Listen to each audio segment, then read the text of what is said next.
Assalamualaikum warahmatullahi wabarakatuh. Ketemu lagi di Isna Rusman. Kali ini kita akan membahas mengenai seleksi penerimaan pegawai pemerintah non pegawai negeri atau PPNPN di lingkungan Kementerian ATR BPN. Nah, untuk apa aja sih tips and triknya atau apa aja sih yang perlu dibawa ketika lakukan uji seleksi? Nah, mari simak lebih lanjut. Pada video penyelenggaraan seleksi penerimaan pegawai pemerintah non-pegawai negeri atau PPNPN kali ini, kita akan membahas mengenai yang pertama ada tahap pertama, kita bahas alur seleksinya dulu. Yang kedua, kita kasih tips uji kompetensinya. Yang ketiga, tips wawancaranya. Dan yang terakhir, benefit kalau kita bisa terima di PPNPN Kementerian ATR BPN. Oke, langsung aja yang pertama untuk tahapan tes seleksinya. Yang pertama, kita akses dulu CBT di laman cbt.atrbpn.go.id. Kemudian nanti kalian pilih unit kerjanya dengan cara cetak bukti pendaftarannya dulu. Selanjutnya seleksi administrasi, kalian harus cetak kartu peserta ujian. Nanti ini yang akan dibawa ketika kalian melaksanakan uji kompetensi. Yang keempat ada uji kompetensi seleksi nih. Nah, nanti dari uji kompetensi ini kalian akan diambil 5 kali formasi. Nah, nanti masuk ke pemanggilan wawancara. Nanti bisa wawancara aja, bisa wawancara dan praktek. Dan yang terakhir akan ada pengumuman kelulusan. Selanjutnya serta nanti bisa melakukan pemberkasan untuk segera bekerja. Nah, ini merupakan suasana ketika kalian akan mengikuti seleksi penerimaan di tahap uji kompetensi. Nanti suasana kan kayak gini ya teman-teman. Nah, untuk tips and trik dalam mengerjakan uji kompetensinya. Uji kompetensinya ini nanti berbasis CBT atau Computer Based Test. Jadi kalian setelah selesai submit soal terakhir, kalian akan langsung nih tahu berapa sih jumlah skor kalian. Nah, untuk tips and triknya, soalnya sendiri ada 3 subtes. Yang pertama ada TWK, TIU, dan TKP. Jadi mirip sama seleksi CPNS, tapi mungkin grade-nya dari pengalaman aku merasa lebih mudah dibandingkan dengan tes CPNS nih teman-teman. Nah, TIU dan TWK TKP ini dia jumlahnya ada 100 soal dengan alokasi waktu 90 menit. Jadi kalian harus mengerjakan dengan cepat dan benar. Untuk apa aja yang perlu dibawa? Yang pertama ada kartu peserta pendaftaran, yang kedua ada KTP asli, yang ketiga ada hasil swab atau PCR kalian dengan hasil negatif, dan yang keempat ada alat tulis pribadi nih kayak pensil atau pulpen. Nah, selanjutnya yang terakhir laptop dalam kondisi yang prima alias baterainya tuh full. Nah, untuk informasi lebih lanjutnya atau lebih detailnya udah ada nih di video yang sebelumnya kalian bisa tonton. Nah, untuk tips and trik dalam mengerjakan TWK, TIU, dan TKP, kalian pilih soal yang tidak membutuhkan banyak pemikiran atau perhitungan. Contohnya kalian kerjakan dulu nih bagian TKP-nya dulu. Nah, di TKP ini kan kalian tidak perlu menghitung. Jadi kerjakan TKP terlebih dahulu dengan alokasi waktu 25 menit.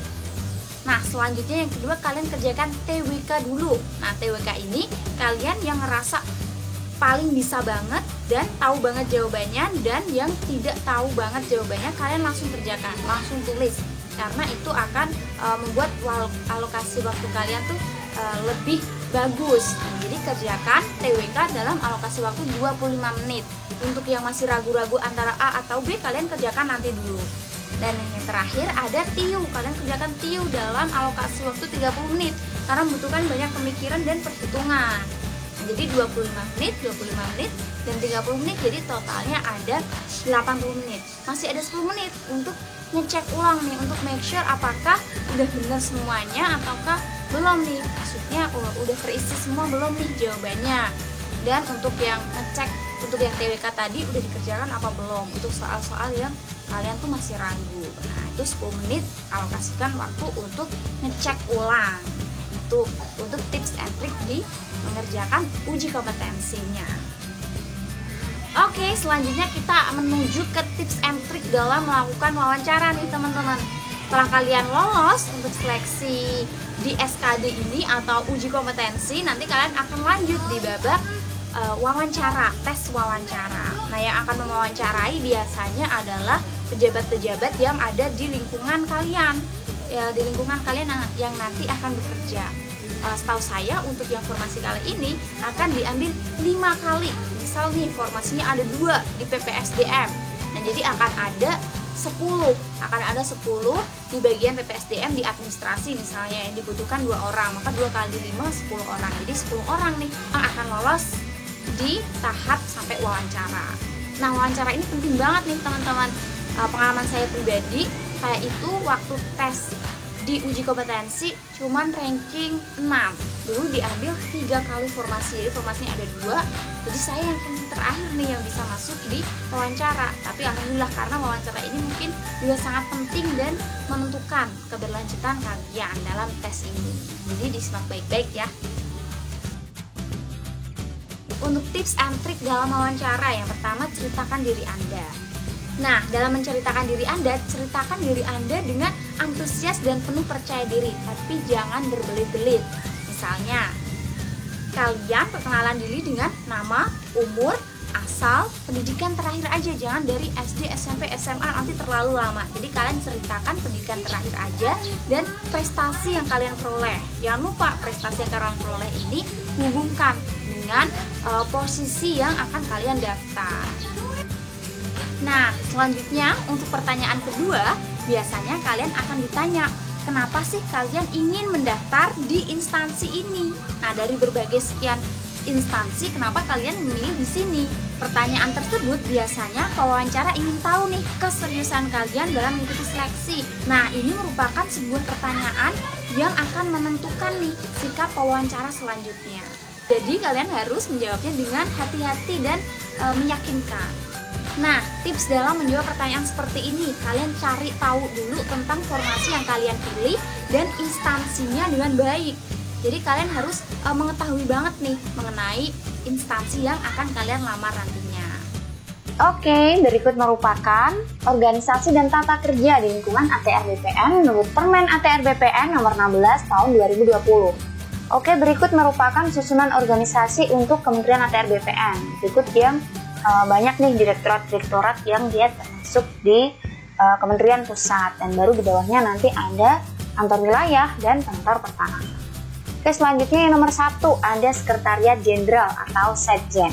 Nah, di Setjen ini menyelenggarakan koordinasi pelaksanaan tugas, pembinaan, dan pemberian dukungan administrasi kepada seluruh unsur organisasi.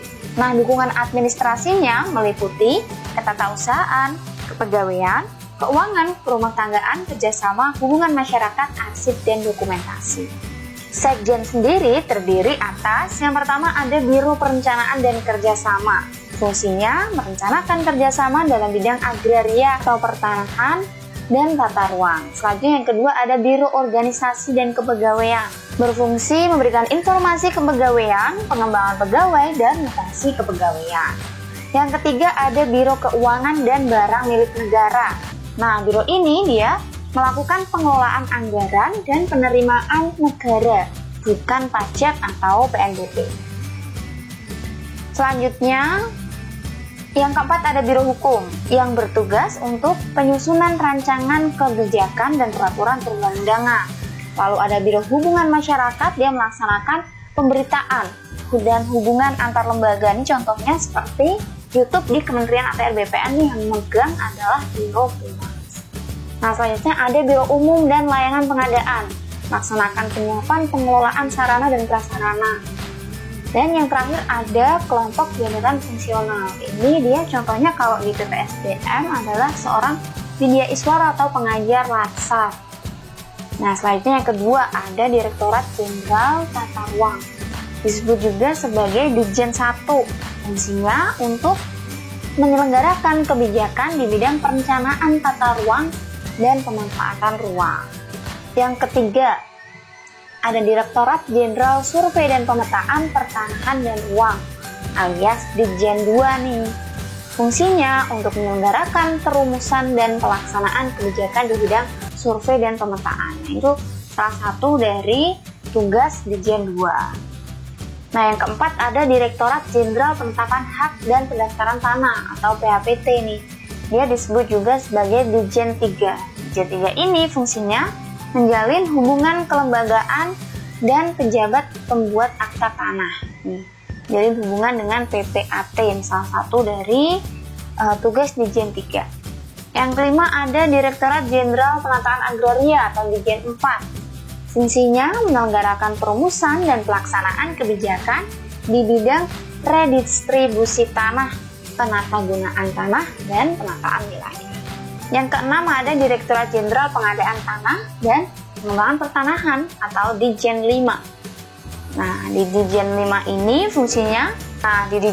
ini fungsinya menyelenggarakan perumusan dan pelaksanaan kebijakan di bidang pembinaan pengadaan tanah dan pencadangan tanah. Yang ketujuh, ada Direktorat Jenderal Pengendalian dan Penertiban Tanah dan Ruang atau Dijen 6. Dijen 6 ini fungsinya menyelenggarakan perumusan dan pelaksanaan kebijakan di bidang pengendalian pemanfaatan ruang. Nah, yang nomor 8 ada Direktorat Jenderal Penanganan Sengketa dan Konflik Pertanahan atau Dijen 7. Fungsinya tidak lain untuk menyelenggarakan perumusan dan pelaksanaan kebijakan di bidang penanganan dan pencegahan sengketa dan konflik pertanahan. Nah, jadi ini ya mungkin yang sering orang-orang tuh kalau berkonflik penanganannya di Dijen 7. Selanjutnya nomor 9 ada Inspektorat Jenderal atau Ijen. Fungsinya untuk menyelenggarakan pengawasan intern di lingkungan Kementerian Agraria dan Tata Ruang dan Pertanahan Nasional. Nah, itu tadi merupakan organisasi dan tata laksana di lingkungan Kementerian ATR BPN. Nah, nanti lebih lengkapnya kalian baca aja di Permen nomor 16 tahun 2020. Oke? Jadi dalam menjawab pertanyaan ini, kalian harus mengetahui dulu tentang instansi yang akan kalian daftar. Misalnya prestasi-prestasi yang instansi kalian sudah pernah dapatkan sebelumnya apa nih.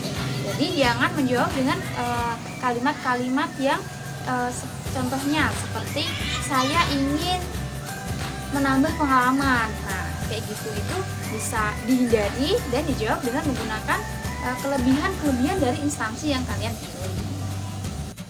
Nah, pertanyaan yang ketiga selanjutnya mengenai apa sih kelemahan kalian. Jadi pertanyaan ini itu sebenarnya ingin mencari tahu nih kejujuran dari teman-teman semuanya. Selain itu juga ingin mengetahui kalau ya namanya manusia juga punya kelemahan. Jadi bagaimana kalian menghadapi kesulitan itu nanti akan terlihat dari jawaban dari pertanyaan ini.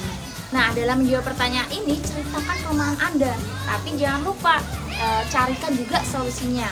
Misalnya nih, contoh paling sederhana, kelemahan kalian apa? Pelupa, tapi saya selalu bawa not kemana-mana nih. Jadi untuk mengingat apa aja sih daftar yang harus saya lakukan. Nah, selanjutnya pertanyaannya selanjutnya mengenai apa kelebihan. Kekurangan kan tadi udah, sekarang kelebihannya apa nih? Nah, untuk menjawab pertanyaan kelebihan jangan terlalu muluk-muluk ya. Sesuaikan kelebihan kalian itu dengan job desk atau apa sih yang ingin kalian lamar. Misalnya, saya memiliki kemampuan coding. Nah, jadi sesuaikan kelebihan kalian dengan posisi yang nantinya akan kalian lamar. Nah, selanjutnya pertanyaannya mengenai kontribusi apa nih yang nantinya akan kalian berikan. Nah, itu menyangkut juga dengan kelebihan kalian. Nah, misalnya kelebihan tadi coding.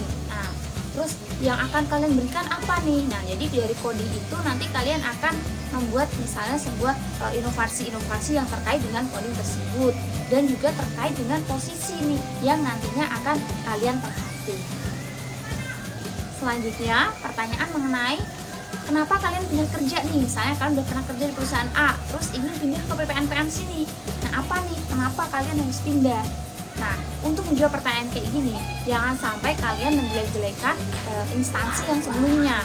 Jadi itu nanti akan terlihat kalian kurang bagus. Jadi dalam menjawab pertanyaan ini lebih baik kalian menjawabnya dengan saya ingin mencari pekerjaan yang lebih menantang. Saya juga ingin berkontribusi lebih. Saya juga ingin menyesuaikan dengan kemampuan saya. Atau saya ingin mengoptimalisasikan diri saya di pekerjaan saya. Jadi saya mencari yang sesuai. Nah,